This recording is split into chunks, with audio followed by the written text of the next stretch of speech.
Hi, and welcome to another episode of Babes in Bookland. I'm your host, Alex Franca, and today I'm discussing Only Say Good Things, Surviving Playboy and Finding Myself by Hugh Hefner with my friend Brett. This ended up being a two-parter, so welcome to part one. But before we get to the episode, I have another review from Apple Podcasts. This one's from Scarlett Alexis, a great podcast that feels like I'm at a book club with my friends. The commentary is insightful and makes listening to book reviews fun and interesting. Thanks, Scarlett Alexis. This is a not so fun, but interesting memoir. Let's get to it.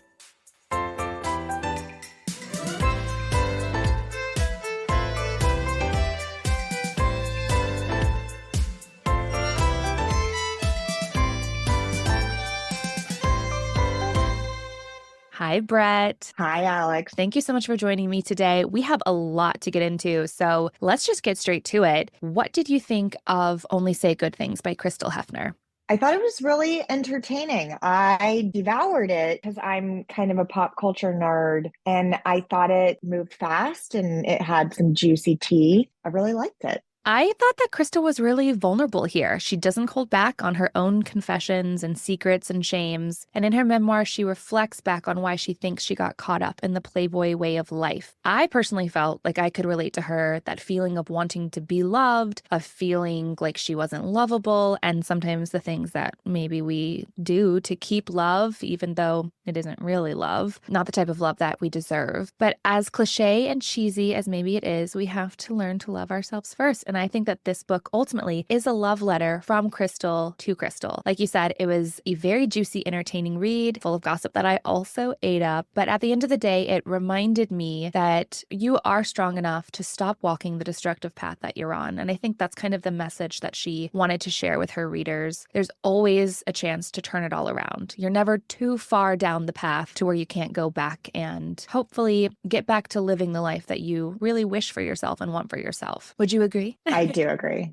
Okay, so this book was published in 2024, and this is Crystal's dedication. For anyone who has ever felt lost on their journey to self-love and self-acceptance, you are not alone. All right, so with the quick topics, we're also going to chat a little bit very quickly about Holly Madison's Down the Rabbit Hole. But I also was doing some research last night and listening to Holly's book and reading Crystal's. There's all these references to all these past girlfriends. And so I started going down the rabbit hole. Like, who are these girlfriends? What do they look like? I wanted to put some faces to names. And I found this quote by Carrie Lee, who lived with Hugh Hefner for 5 years in the 1980s. And in 1999, she tells this to the Washington Post. She says, it's almost like a cult. When you live in an environment that's so different from how other people live, you start forgetting who you are and what you believe is right. His past girlfriends have been saying things like this since before Holly and Crystal went down this path. But of course, that's just not what people wanted to hear about Hugh Hefner and the Playboy Mansion and being a bunny. I think society rewards people like Hugh Hefner and disregards people like Carrie Lee. Oh, it certainly has for the majority of our society. I think it's only been a very recent reckoning where we have looked into kind of the dark side of some of this glamour and seen that some of these men that were so idolized and put on a pedestal actually don't deserve to be so celebrated. So I think that this has been a really important second glance that we've given these things. Yeah, I think we need to keep glancing. I think there's a lot more work to be done. Oh, yes.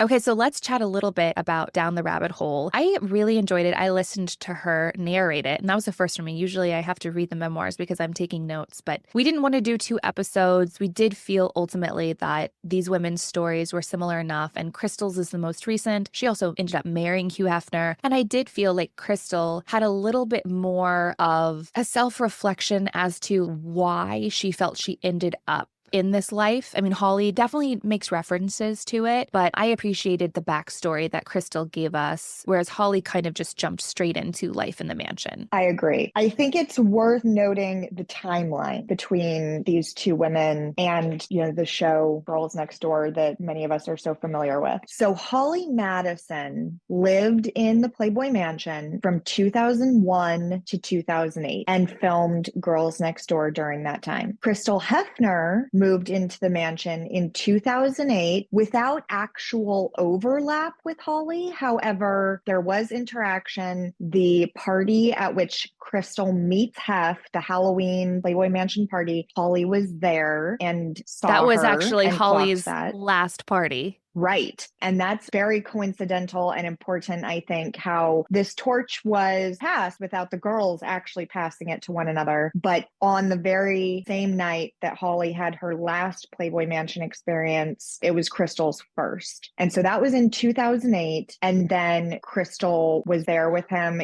which we'll get into the details and kind of the intermission she took at one point. But she was there until his death in 2017. So while Holly was with him for 7 years, Crystal was actually there for about 9. Right. And I think people compare these two women because the story that Holly convinced herself and also sold on Girl Next Door was that she did want to marry Hef. She wanted to be this solo situation, solo partner with him. And then Crystal actually kind of ended up in that role. So again, we will get into it, but let's chat very quickly about Down the Rabbit Hole. So I thought this was so clever, the interspersed quotes from Alice in Wonderland before each chapter that kind of set you up. I adored that. I love literary references in anything. I thought that was so neat. I thought it was cute. And I think they lent themselves really well, especially Yes. when she does we're all mad here. And if you weren't crazy, you wouldn't be here. And Yes. there were a Yes. few that were very appropriate for the chapter. And then it held that motif throughout. I thought it was very clever. I do feel whatever Holly has done since writing this memoir, since leaving the Playboy Mansion, which she does mention therapy, which we'll chat about in one sec. I feel like she has a really good relationship with humor and with being able to acknowledge, I don't know why I did what I did. I have these guesses. Ultimately, we discover in both of these women's stories that Hugh Hefner was extremely good at manipulation and breaking these women down and making them feel worthless and making them feel like he was the only one who would ever love them. And his version of love is Stockholm Syndrome. It's disgusting. Well, I think what's also interesting is that he did it quite effortlessly, and it was very much an institution at the Playboy Mansion and in the Playboy Corporation. And I think he actually he wasn't distant from it, but he was very detached. And I think, and we'll get into examples of that given throughout both of the ladies' books. But to an extent, I believe that's because it had gone on for so many years and he just ran this same routine, and I kind of related it in my own life to, I run a company where we have interns every semester or quarter with school. And the first couple times I did it, it was getting the routine down and becoming very close with these interns and being very invested in their career paths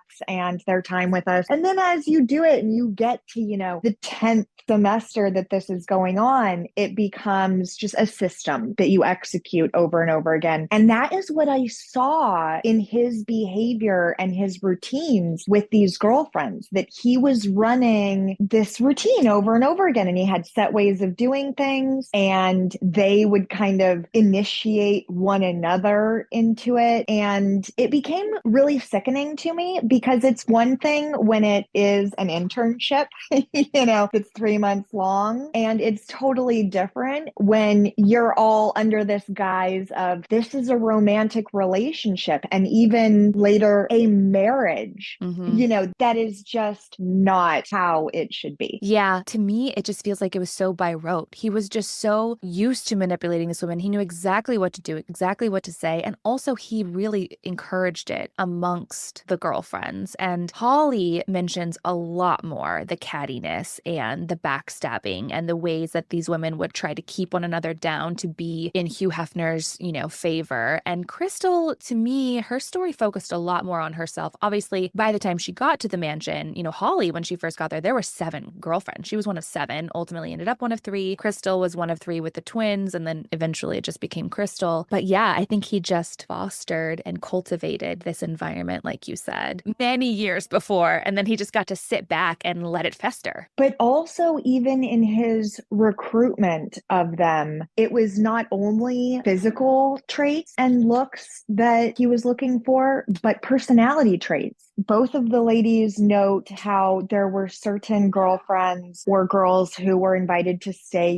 for a weekend or a week and were quickly weeded out because they were a little bit more outspoken or because they advocated for what they wanted a little more or didn't fit into this specific mold that was the type of girl he could manipulate and the system that they had cultivated there. If they didn't fit into it and they weren't going to abide by these what used to be unspoken rules, they were weeded out. Yeah, Holly does write, if he kept us broken and needy, we would stay, which I felt was just exactly it in a nutshell. Like I said earlier, Holly wants to seek therapy. At one point, she realizes that she is depressed and she talks to Hef about it. And he says no, because a therapist would tell her to leave the mansion. She ends up going to therapy on her own and she gets put on antidepressants, and that helps her kind of keep going. A lot of this was happening at the beginning of Girls Next Door, and she was feeling very anxious about being on the show and having, cameras film her and her life. The thing that really struck me a lot more in Holly's memoir than Crystal's was the cruelty that Holly endured based on her physical looks over and over again from Hef. He would call her ugly. He would comment on how she wasn't Playboy centerfold material. She gives a lot of examples of his brash cruelty, writes that she cried almost every day in her early years at the mansion. And then she turned around, like Crystal would do too. But I think Holly provides way more examples of his cruelty, especially to her physical appearance. And she turned around and she'd write, but I actually liked Hef. And I really thought he was a good man. And she does bring up,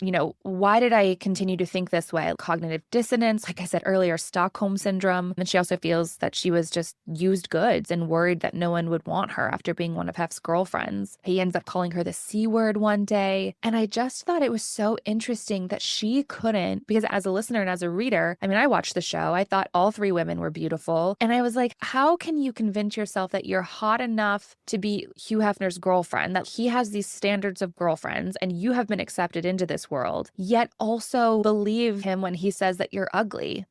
Of course, it's so manipulative and it's so abusive. And when you break somebody down enough, they do believe you. But I just thought that was so interesting. She couldn't realize, oh, I must be pretty enough for Hugh Hefner to want to keep me as one of his girlfriends and put me on a TV show and show the world that I'm his main girlfriend. Well, of course. And I actually don't think any of them ever actually believed they were ugly. Perhaps that's just a simple way of saying it. I don't believe that for a second. Firstly, because they weren't ugly, but also because the way they even sought this world, I would venture to say that someone who has looks or body type that is far from the traditional Playboy model is not really going to even strive to be one. So I think they knew that they, were at least the big fish in their small pond.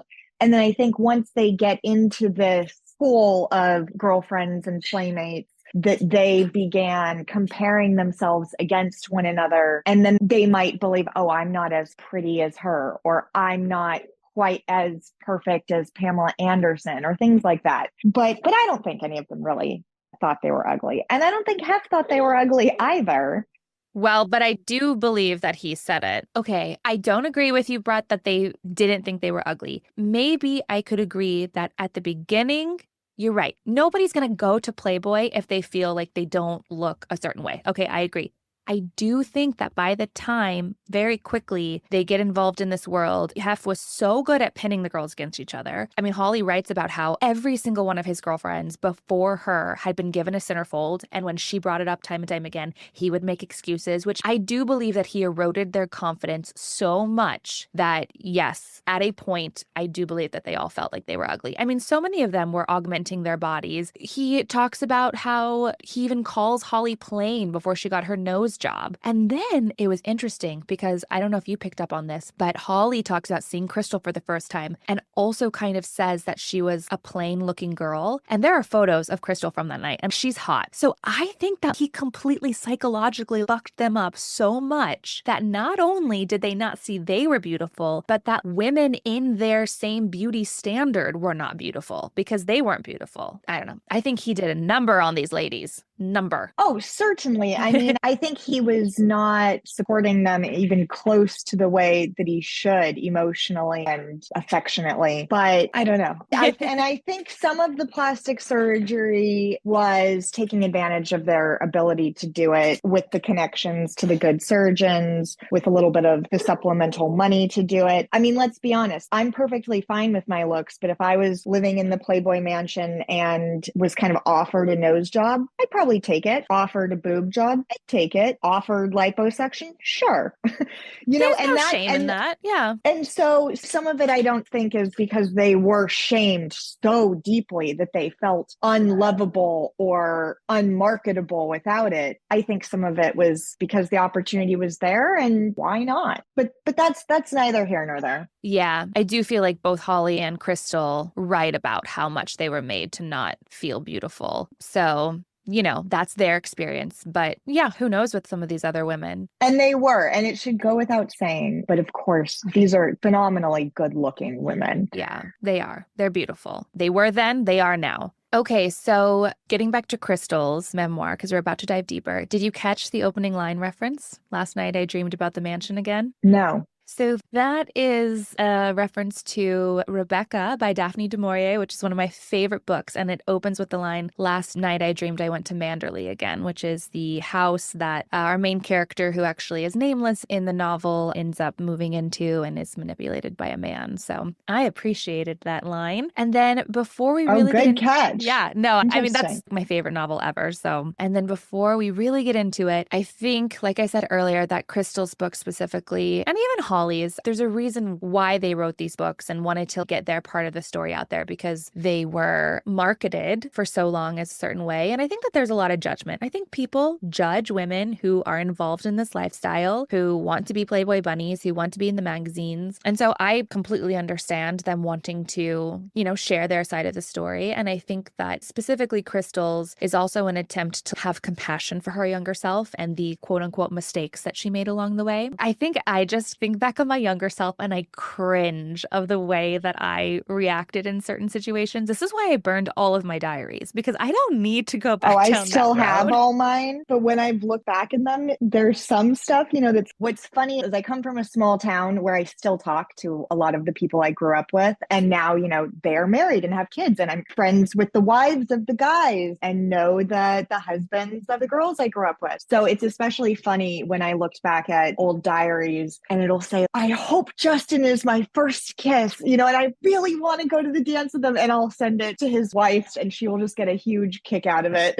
I feel That's like, very sweet. so for the most part, I'm able to laugh at my old journals. But then what's a little more dismaying is to see things like, man, that I was concerned with how I weighed and how much I was exercising and Yeah. how I appeared to boys, at such a young age, and dwelled on that when it didn't matter and it was fine. I I know. was fine. We're so conditioned to interlock our value and our self-worth with our physical appearance as women, though, and the way that we are perceived to, I think, men in particular, or the people that we want to be attracted to us. It's crazy how that conditioning just happens without, I think, people overtly saying things. Just you pick up on it, the way that society and culture works. Also, how we compare ourselves, to those we're around, and everything Yeah. is relative. And I think that also relates to the girls in the Playboy Mansion because, like I said earlier, I think all these girls were a big fish in a small pond at some point, but then they enter this,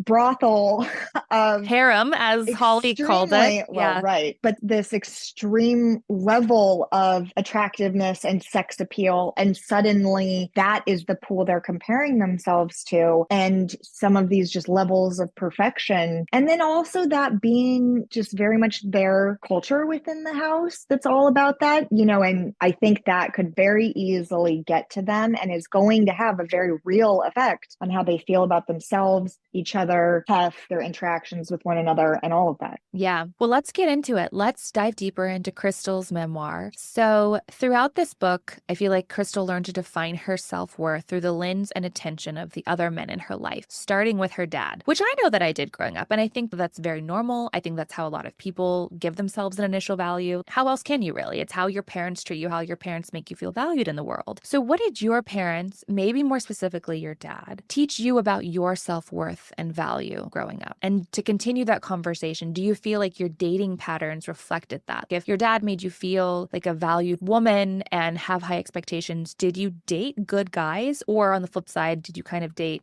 guys looking back where you're like, oh man, that was me, kind of dating a loser or whatever? I think there's the very obvious answer where we always, are told, oh, you'll date your dad, you'll marry your dad. But it's very expected that, yeah, how your father treats you is how you'll expect to be treated by a man. I think it's a little more complex than that. And I think my experience with my parents, and especially my dad, changed a lot over my lifespan. I'm Sure. in my late 30s now, but I think my dad was a fairly normal, loving, suburban working dad through my childhood. He did travel. He's a management consultant, so he traveled 4 to 5 days a week, but was a very active father on weekends and, involved with our sports, took us to the lake, took us to the ranch, did all these things. So I think I had the support in my early childhood and early adolescence that we can all hope for. I do remember I have a girlfriend I grew up with who is a very dainty, extremely feminine, everything matching from the bow in her hair to the ruffle socks on her feet, that I always felt that, that even my dad, he would joke and call her Princess Brittany. And I do remember that bothered me. And that I had brought it up, in a fit a couple times and was like, well, he doesn't call me Princess Brett. And my parents were kind of like, he's just being nice. And in a way, he's almost making fun of her, not in a mean way, but Yeah. he's being jovial about it because that is what she's projecting. Whereas, I was more tomboy warrior, princess warrior Xena style. So I do remember that. But as I grew up, my relationship with my dad changed, could maybe even say deteriorated a bit. My parents are still married. They're still together. I still see them and have an active relationship with them. But I think, my dad's own history, he has a spotty relationship with his own mother, who was a dynamic and perhaps questionable character. And so I think that affected his feelings and relationships with women in all ways. And so I think as I grew up and became, a pretty outspoken, confident, kind of fireball, of a person, that we would bash heads and still do. And so I was very much not coddled by my father, and told some of these storybook things. I was never told, how beautiful and how worthy and all this I was. And it was a little bit more pragmatic of a relationship and an upbringing. And how did that reflect in my male relationships? I think just fine. I've ended up with someone who's very respectful and, very loving and affectionate and treats me very well. But I have dated guys before, probably in, small dating, not long-term boyfriends for sure, but that weren't super respectful, but they never stuck around. The longer relationships I've had with guys have been ones that I had plenty of power in the relationship. I had plenty of respect. I've never been a victim of sexual assault or trauma like that in any way. So I think he did well enough. Yeah. Did you kick Let's put these it that guys way. to the curb, the ones that weren't respecting you? Or did it kind of run its course because you stopped, putting into the relationship? Great question. I'd say every option across the board happened at different times. There was someone I dated, before finding Sevi, who, so even in my 30s, I look back and I'm like, why did I let this guy, only call me every few days? Or there was a person that I only even engaged with for a couple weeks, but that I kick myself for not, blocking him at the first red flag. So to some extent, yes, but also I think that's a product more of feeling like, oh man, I'm in my 30s and also I'm not finding many men that I'm interested in dating, and kind of feeling like the pool is shrinking and maybe this is only as good as it's going to get. So I think that's a little bit different. than, when you're really young. Yeah. Making bad dating decisions. But I've never been one of those women who can say, I'm either your queen or I would rather be single for the rest of my life. I don't think it has to be quite so extreme. Hmm. I think, there's a level of respect on both sides that has to be there. But I do know also at the end of the day that I don't want to be alone. So if you're not going to treat me as well as, is my standard, I know I can find someone who will.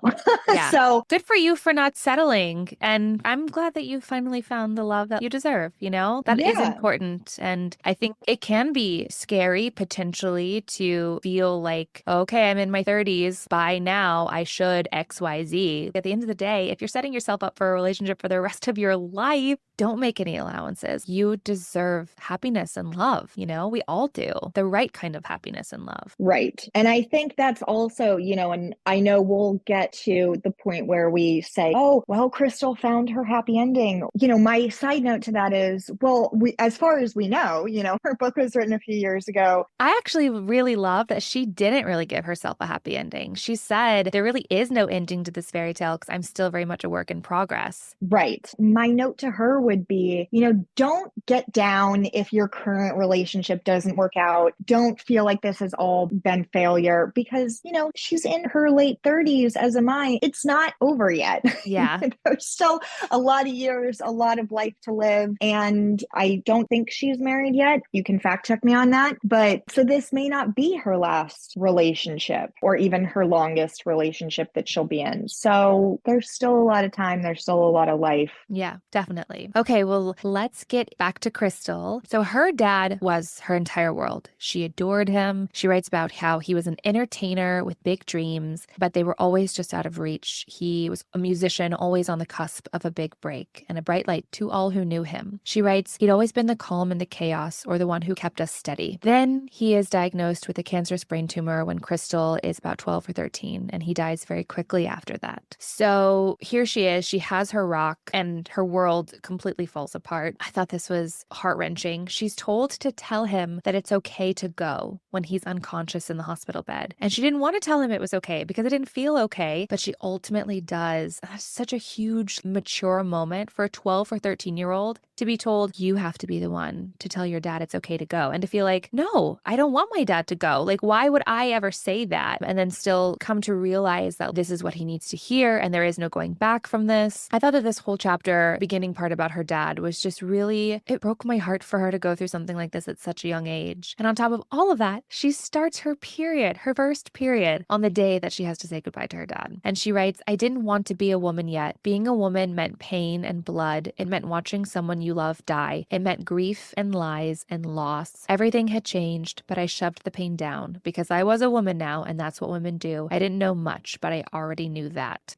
I feel like in life we have these, and I kind of talk about this a little bit with my therapist, but there are these core beliefs, right, that happen in your life. Maybe like Crystal, you can kind of go back and connect the dots. You talked about with your parents. I think people are very influential on establishing these core beliefs about ourselves and about the way that the world works. And Crystal learns very early on that being a woman means enduring pain and not really talking about it, I think, is what she's writing here. Yes, but so I do agree. The death of her father was very sad, but parents are. As a child, your parents are the most important thing to you. They're your protectors, your teachers, your support, etc. But I find it interesting. She shares with us the first time she was sexually assaulted. Basically, a friend's father molested her at age 9 at a sleepover. And one of the things I noted was she didn't tell her parents.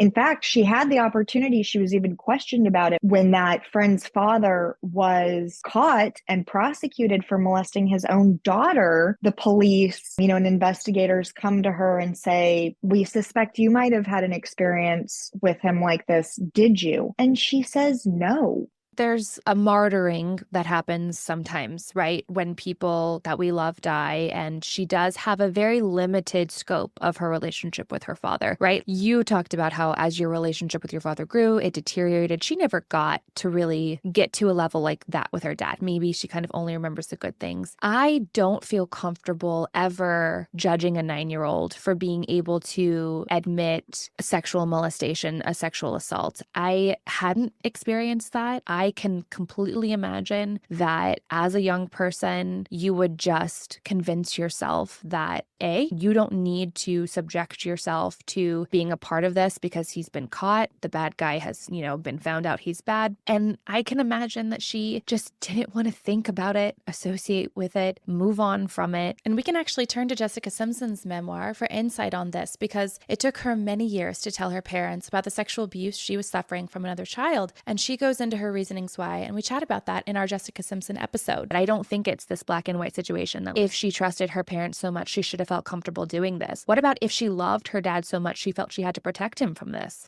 Again, we are not 9-year-old Crystal. So I don't feel really comfortable ever trying to psychoanalyze why, especially a woman does or doesn't come forward about sexual assault, especially a kid. I feel like I have enough experience with friends who have gone through this that they would never tell their parents. And it was years later when we were in our 20s that they told me. Like I said, I just don't feel like we can. Sense, but I think as a life lesson, and for those who, like yourself, are raising daughters and want them to be safe and be able to advocate for themselves, I think it's something that should be taught, that they should come forward and they should find someone, if not their parents, because sometimes that can just be an awkward and complex boundary to approach.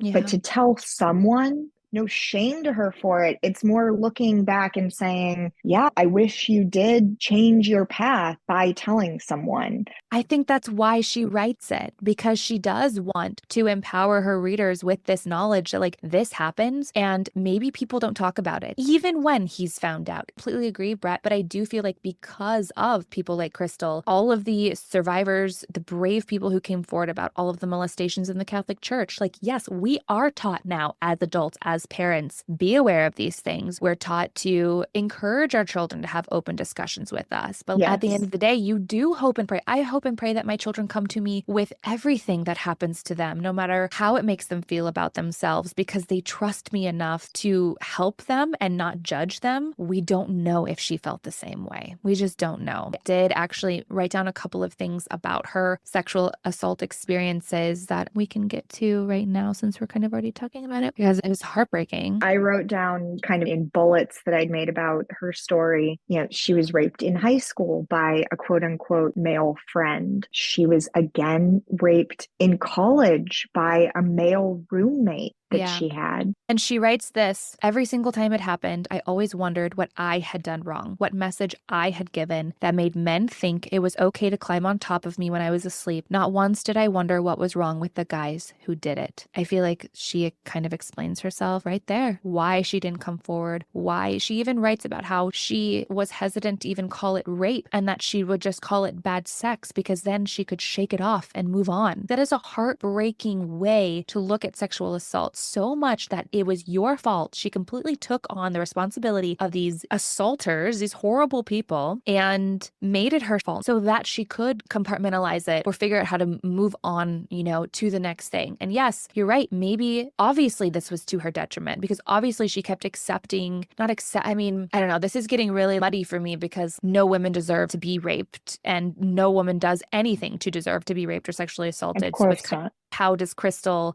I just wish she had a healthy, safe environment where even if and when these things occurred, she had a support system and a safety system for recovering from them.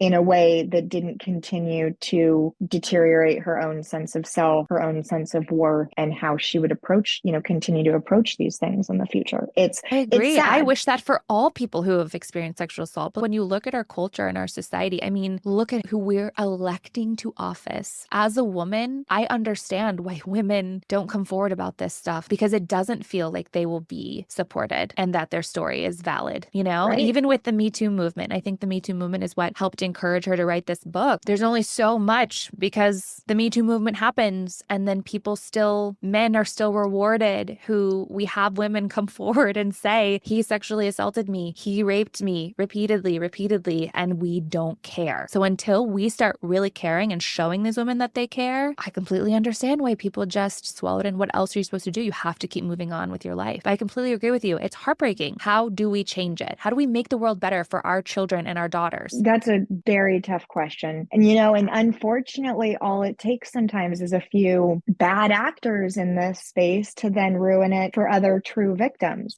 There's a case I won't specifically name, but our listeners will surely know who I'm alluding to. But a case that's very hot in pop culture right now between two actors / producers on a recent movie that's really just, it's not about assault, it's about harassment. Yeah. So it raises this question of, do you blanketly believe anything that someone in the position of victim says? What constitutes this or that? I don't know. And so that's why I become especially sensitive to those who kind of ruin the safe space for true victims of assault, violence, rape, by maybe taking advantage of situations where maybe they were a victim, maybe they're not, which we'll see, when that case goes to court. Do you think it's interesting that people are up in arms when we say a few bad apples ruin the bunch when it comes to police, right? And they're very quick to be like, one bad policeman does not equal all bad policemen. But when it comes to women claiming to be sexually abused and one or two come out as lying, which I agree with you is just despicable and women should be fully ashamed of themselves. But then all of a sudden it's, well, that woman lied, so maybe every woman is lying. It's like you can't have it both ways. And Of it's course. just, of course.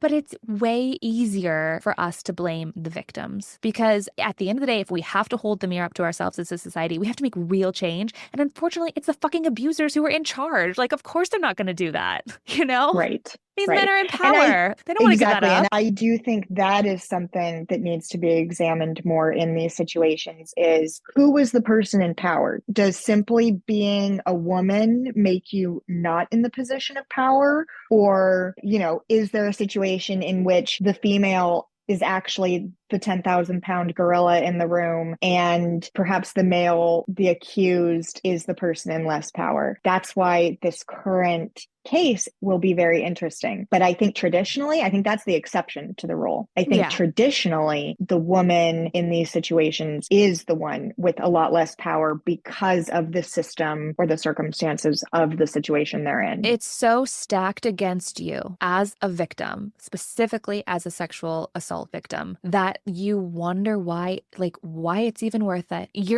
No change is going to be implemented. That has been the lesson that you have learned repeatedly. We have learned repeatedly as women. The change is not implemented, or one person is the scapegoat. Harvey Weinstein is the scapegoat. Has it changed Hollywood casting culture? Or it's brief. There's this Me Too movement. It's a concentrated moment in time. And then we see, yet we still will elect Donald Trump. Yet Brett Kavanaugh will still be put into a lifetime appointment as a Supreme Court justice. And many more countless examples.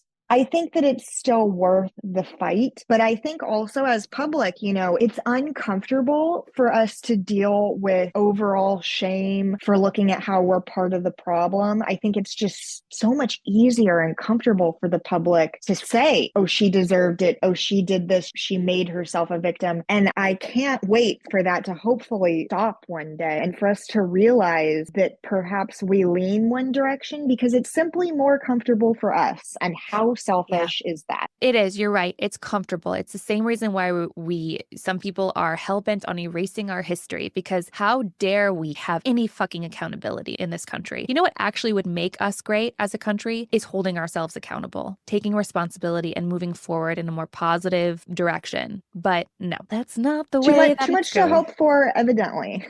Yeah. Well, I still hope. Can't take that away from me. I will still hope. And like you, I will still fight. And I am so appreciative of women like Crystal who come forward with their stories, knowing that people might judge them, knowing that people might not believe them, knowing that people might say, well, you should have done something differently. And my friend Becca and I dive even further into this in our upcoming episode on Chanel Miller's Know My Name. This brings me to, and I think it should be said early on in this discussion, is that I was really struck by the mix of reviews on this book. You know, I do a lot of reading reviews on Goodreads and such, and I read a few articles that had mixed opinions when this book was first released. And I think it's so interesting for people to say on the surface, well, she was a Playboy model and she was essentially a prostitute and entered this marriage, you know, for money. She married someone who's 60 years older than her. Boo hoo. She got a lot of money. I think it's really easy to have that be your first impression. But then it's, you know what? So is a sex worker the worst thing you can be? In my opinion, certainly not. These women have figured out how to like spin power to their advantage. Good for you, is what I have to say about Right. that. Right. Does being a Playboy model or appearing nude in something, is that really so bad? Because you know what, to be honest, Playboy has, you since I've ever known, you know, been regarded as one of the higher end, classier, more sought after publications that you could be in. You know, I think it's akin to people being in an HBO show, you know, that has nudity. We don't seem to see a lot of criticism of Bella Hadid and Kendall Jenner, you know, being in designer runway shows where their dresses are 100% see-through and they're walking around nude, and these images are on every social media platform. So I think it's really odd, the initial reaction, that it is just so critical in a negative way It's of projection, I Crystal, of think. Holly, of these girls. Yeah. Yeah, I think it's really interesting. And then I think also what deserves the second look, and we'll get later, of course, more into her arrangement with Hef and her marriage to him. But I think someone who targets perhaps an older man purely for his money and presents herself as being deeply in love with him, and oh, it's not for the money, it's for the love. I think that's a different situation than what happened here, which, for instance, she was very open. She never said she was in love with Hef. She, in fact, used the word transactional many times.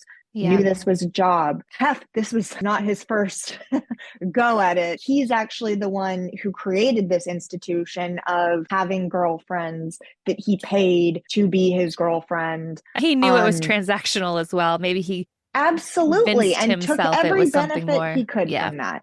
Yeah. So I think that people are really conflating these situations. And I do respect Crystal and Holly. And I think that they probably weren't paid enough No, for we what they know went they through, weren't paid enough. which let's get into it. Yeah, I do want to say, just talking about, the instances that you picked up, because I've always struggled with, I've never judged these women. In fact, I've honestly been in awe of women who feel so comfortable and so sexy in their bodies that they show it all and bear it all on magazine covers and in magazines. I don't feel that way about myself. And so I'm just like, what does that confidence look like? I think where it gets tricky for me is especially learning about the institution, especially learning about Hugh Hefner and the way he would speak about these women behind closed doors when it is the male gaze. And I've talked about this with my friend Kate when we were discussing striptease, which was about the American Apparel situation. When is it female empowerment versus exploitation? And that's just where I don't know the answer to that with Playboy. Because when you read about how much these women are and aren't getting paid and like what they're asked to do and how they're treated as props and objects, I don't know.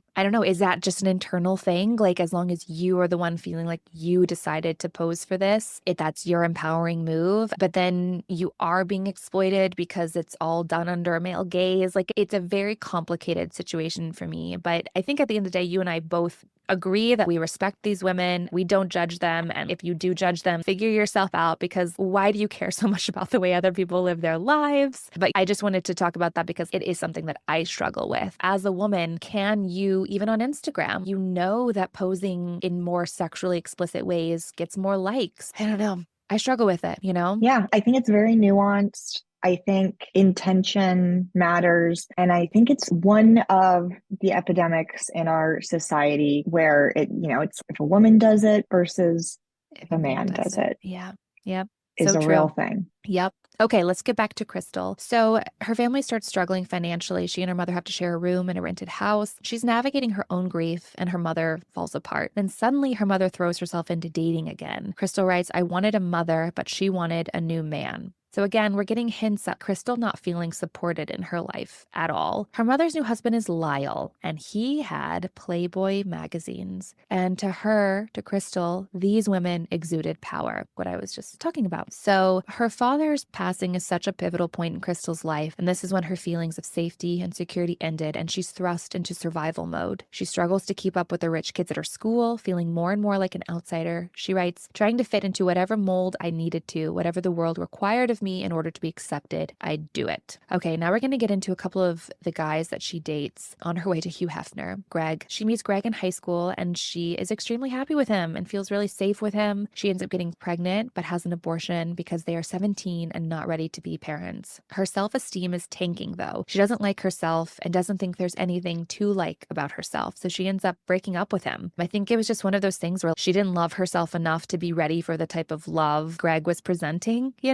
and he ends up joining the military and then he dies when the Humvee that he was riding in drives over a roadside bomb. And though she and Greg aren't together at this point, in fact, she's with Owen, who we will speak about in 1 second, she writes, Greg's death had hollowed me out, and there was a freedom in the emptiness. It became easy to believe my worth as a person was entirely based on what I looked like on the outside, because inside I had nothing left to give anyone. I was 21 years old and had already lost the 2 men I had ever loved. I had already lost myself. I thought I had nothing else to lose.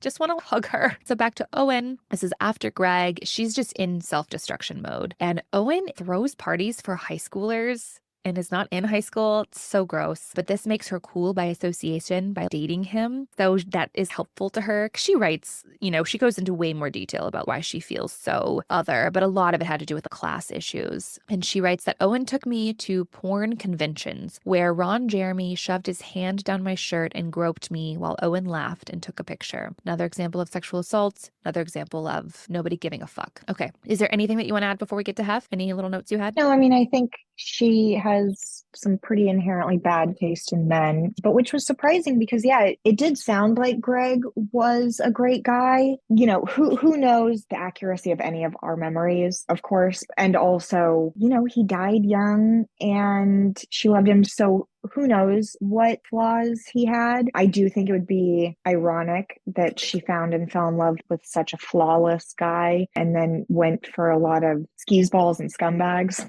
Well, and part of me was like, well, where was she growing up? Was this kind of a low and no La Jolla? But so, okay, but wait, so yeah, so I was like, where was she growing up? Was she in, kind of a trashy low income area? Was this the regular, were all these guys coming from questionable families? But no, she grew up in La Jolla, which is one of the highest median household income areas in the country, definitely in top 20, if not quite a bit higher.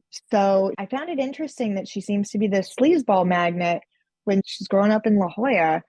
Well, I think there's a But lot of rich kids with a lot of issues, number one. Number two, there's also a lot of people who live well outside of their means.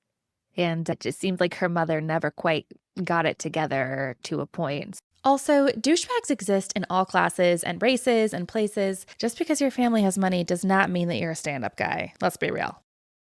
sure, it's sad. It's one of many sad experiences she has. We can be so self-destructive, can't we? There's something to be said for taste and decision making, being something we should all be accountable for as well. Yeah. I think she made some bad decisions and I think she has some bad taste, but I think she has acknowledged both things. So I Yeah. won't harp on them, and I certainly don't shame her for them. I think that she is trying to skirt that line between accountability and this idea that we do make bad decisions sometimes growing up. We don't know why. Here's her attempt to explain why I had these traumatic things happen to me. I had very little self-worth. But yes, I did make these these decisions. I did pick these losers to date. I did accept their bad behavior. But why? That's what I would do too. If I had lived Crystal's trajectory and, been reflective as it seems she kind of was during her time with Hef, which is why she leaves, and, figuring out why she goes back, which we're about to get to. But I think I too would need to explain it to myself at the end of the day. And then, obviously en masse too, to all of us who are, probably from her perspective, judging her. So I try to figure out why I do the very low stakes comparison things that I did growing up. I was like, why did I date that guy for so long? What was it about? Because now raising a daughter, it is important to me to figure out why I made certain decisions or allowed certain behaviors and relationships in my life for longer than I probably should have, so that I can just help her not do that, maybe avoid it. Yeah. And so I think that this is her attempt to do that for us too. Hey, if you're 17 picking up her book and you're in a situation that's similar to hers, rethink yourself now. Figure out why now, so that maybe you don't have to get to this very broken place that I got to before you can pick the pieces up and move on. I think that's why a lot of these women write their memoirs, It's sort of potentially a warning or a way to make other women feel validated in their experiences. Right. I think often about a conversation I once got to have with Jeffrey Katzenberg, who's the head of DreamWorks. And I remember him saying, I had said, what's your best advice for me as a young assistant in Hollywood? And he said, learn from the mistakes of your bosses. Pay attention not just to the great things they do, but their mistakes, so you don't have to make them yourself. And of course, this relates to all of life, learn from the mistakes of others. But I think that is one of the valuable takeaways from reading autobiographies and memoirs. And that's why I say I always hesitate to buy into some of the trauma porn and just say, oh, look how far they've come. Because I say, wait, look for where were good decisions they made and where were bad decisions. And let's learn from both of those, but be able to acknowledge when some of them are bad decisions. And let's figure out how we can make those bad decisions they made valuable and worthwhile, and then not do them ourselves. Yeah. So I think, taking some of these as a cautionary tale is very important. Yes. And that reminds me, another book that I don't know if you'll choose to read and review on this podcast, but that I find relatable to these is the Jenna Jameson autobiography. I don't know if you know who she is. She was I know who she is. I didn't know she wrote the biggest porn star in the world. She calls it How to Be a Porn Star, which is a play on the Elizabeth Taylor How to Be a Movie Star book. And the subtitle is A Cautionary Tale. Yeah. Because she's very reflective in it about these were things that happened to me and these were things I did and that I made happen to myself, and don't try this at home. And so I think that it was both entertaining and it was valuable for a young girl to read and to say, okay, I see those signs, I see those decisions when presented with an ambiguous situation that might mimic or reflect some of this. I know now, maybe try door number 2. Or even door number 3. So I think there's value in that in these memoirs. And that's why I don't think it's disrespectful or mean to acknowledge, well, this or that was a bad decision. Yeah. I think most of the time these women acknowledge it too. I don't think Crystal shies away from making herself not look like the best person, And I think it is really interesting because, God, as you were talking, I was like, nobody would pick up these books and be like, well, but look at her at the end of the day, she's fine. Because no, she hasn't been fine the entire time, And because there is an empowerment right at the end of these memoirs where it's, like you said, I went through all of this and I came out on the other side stronger. But the whole point is they don't want you to have to do that. Get stronger earlier, Yes, but also some of that I think we should take with a grain of salt. Some of that is editors and publishers. If you're still in the middle of the snake pit, they're not going to have you write your book and publish it right now. So to a great extent, you'd hope so. Yeah. It's the business where they say, give me an arc. give me a happy ending, which I think Holly Madison very much wraps it up with a bow. She gets married, she has a baby, and Crystal is, and then she says, my happily ever after. Whereas Crystal is a bit more self-reflective and honest and says, to be continued. That was the story thus far. Let's see where it goes. And I really do admire her ability to do that. And that's also what makes me, want to continue to Google these women and see where they are now. Where are they now? Yeah, exactly. Okay, so back to Crystal. It's time for her to meet Hef. And this is what she writes about him. He could be charming and gracious and attentive, and he could be sharp and cold and uninterested. It depended on who he was with and what they had to offer. Like you mentioned earlier, she comes to the mansion on Halloween. And it was really interesting to hear how she even got to the mansion. She had to send in a headshot. She was selected. Hef is sitting in the interior of the party. There's like these velvet ropes everywhere to keep all the, regular people away from Hef and the hotties or whatever. And she's pointed at. And then from Holly's perspective, we kind of understand that at this point, Holly, Bridget, and Kendra have flown the coop. They've left the mansion. Holly's on her way out. And these two twins have stepped in and they are Hef's girlfriends. And as we'll get to very quickly, they did not want the part of being Hef's girlfriend, the sexual part, very much. So what they would do was they would select other women to bring into the fold so that these other women had to have sex with Hef and the twins could kind of, be on the peripheral of all of these sexual interactions. And they were kind of looking to replace Holly. They didn't want to be the head girlfriend. They wanted, the perks without that responsibility. And that was from Holly's perspective of kind of why Crystal was selected when she was selected. Would you agree with that assessment? Add anything to it? Yes, of course. Yeah. Okay. Yes. So the Halloween party. Yes. One of the things where both Holly's story and Crystal's corroborates one another is this routine for how they would get this like almost staff of girls. They weren't a staff because they weren't being paid. Their payment was, of course, getting to attend the party. Would we call them a gaggle of girls? Well, I'd say it was a lot more. It was a large group, a large enough group where they were bussing them in. Oh, I see. Okay, I thought you were just talking about the sex parties for a second. No, Red, how many women do you think were invited up to the sex parties? In my head, it's 7. Do you think it's more than that? No, I don't think it's more than that. I don't think the rooms were big enough to accommodate more than that. So they talk about how girls would kind of send in stuff to apply and then they would select them. And there would be so many of them that they had them park, if not rented out a couple levels of the UCLA parking garage. So also when we think about, well, how many girls were there? Well, there was enough to need a parking garage and fill up charter buses and multiple shuttles of girls going in and out.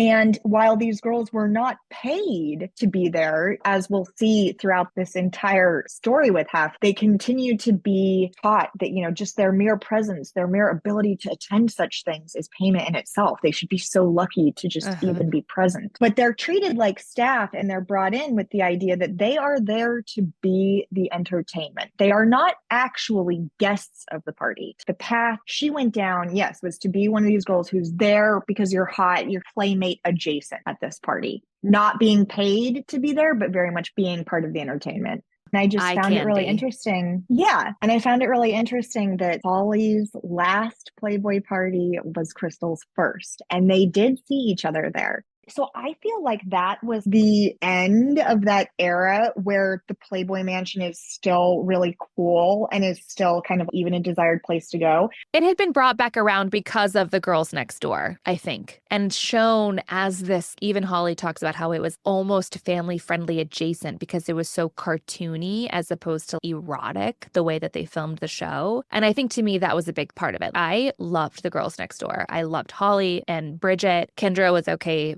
While on some level, I knew it wasn't for me, this lifestyle, I thought that they were charming. The three of them, not Hugh. He was gross. But so that was part of it. We should note that the show Girls Next Door aired from 2005 to 2010. And the height of its popularity was, I think we can all agree, when the three girls, Holly, Bridget, and Kendra, were on it. And they had moved out of the house by 2008. And so their last season didn't air until 2009.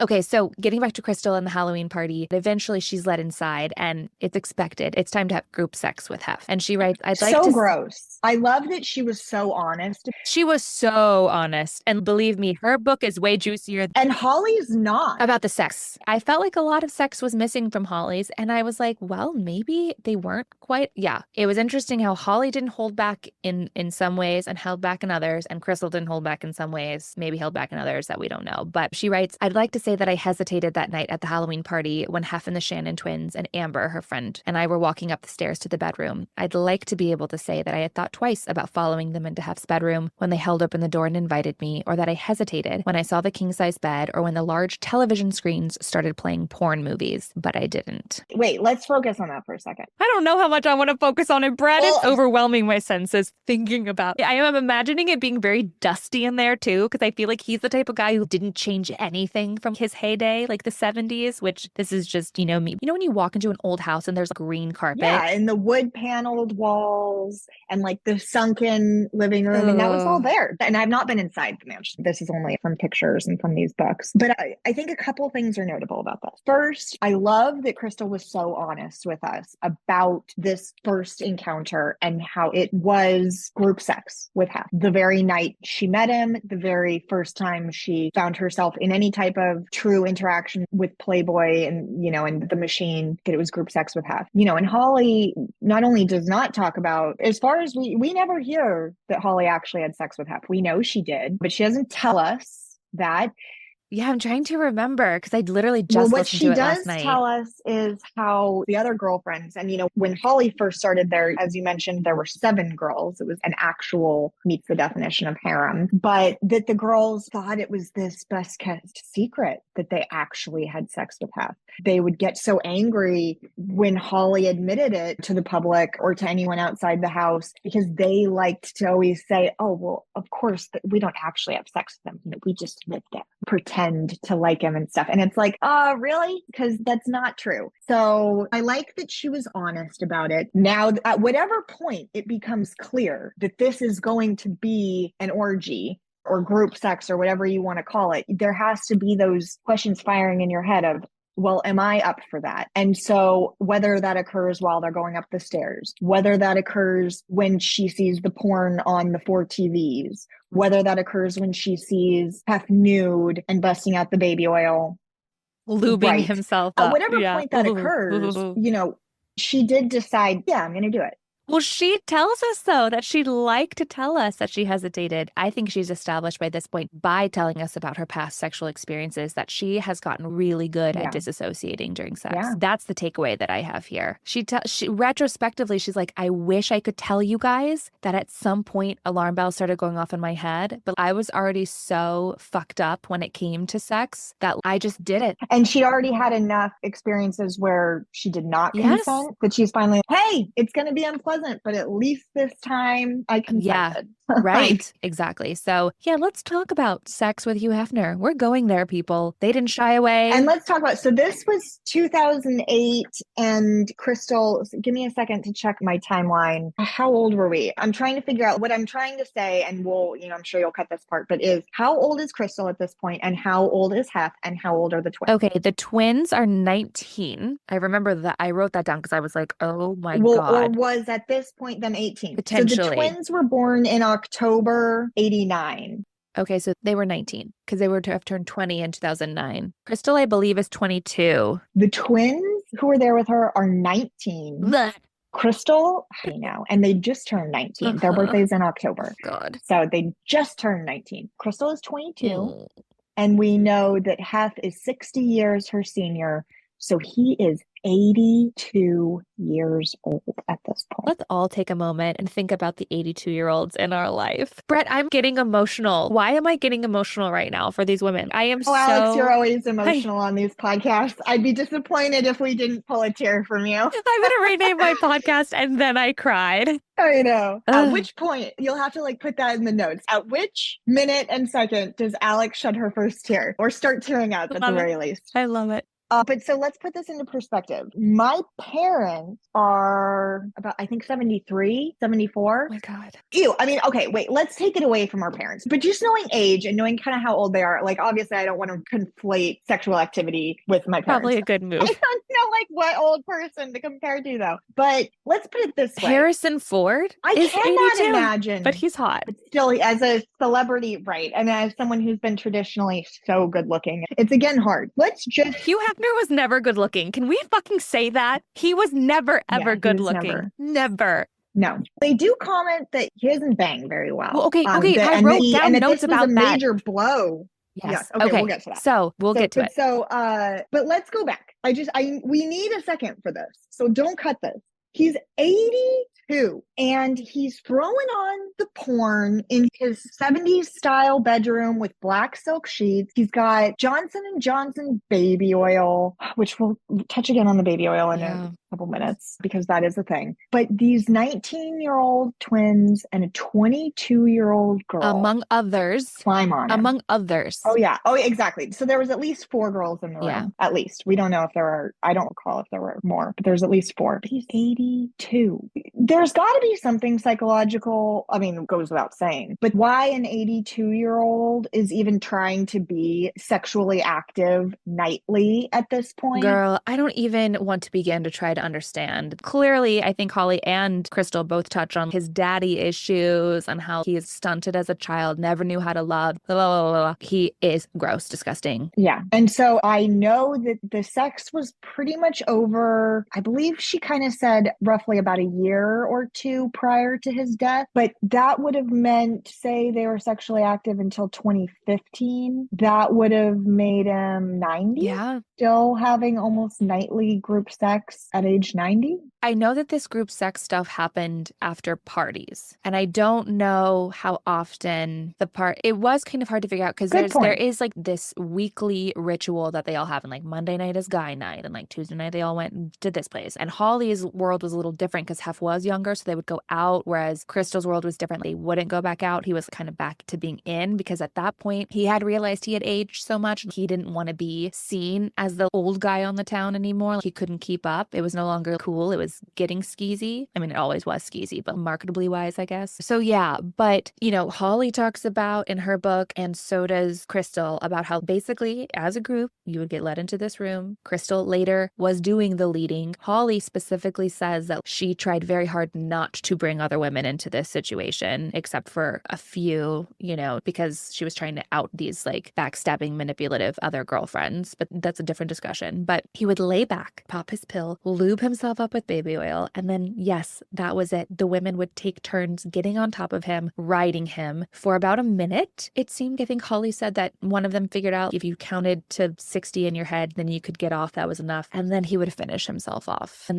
Crystal writes, there was no birth control, porn was playing everywhere, mirrors on the ceiling, and that she knew she had to put on a porn performance. She had to perform, make him feel, ooh, this feels so good, blah, blah, blah, while she's writing him. And she writes, this wasn't about making love. It was about power and control and leverage. It was a performance. I was auditioning for a part. I thought it was about my power. She thought she was the one in control. I'm putting on a show for him and he'll pick me. And I think a lot of these women felt like they were in power at the beginning, potentially, like it was their choice, their power. And then it gets really skewed with the manipulation and the way that he was able to break these women down. But really, Hef was in power the entire time, Sure. And to add to the picture of also what was going on, I don't think it was just a line of, okay, who gets on first, second, third, because I do remember them talking about having to kind of perform with one another. Yes, there was that. So there was a lot of girl on girl stuff. I feel like the way that what I'm gathering, and I don't know if she explicitly says this because, now I'm kind of putting both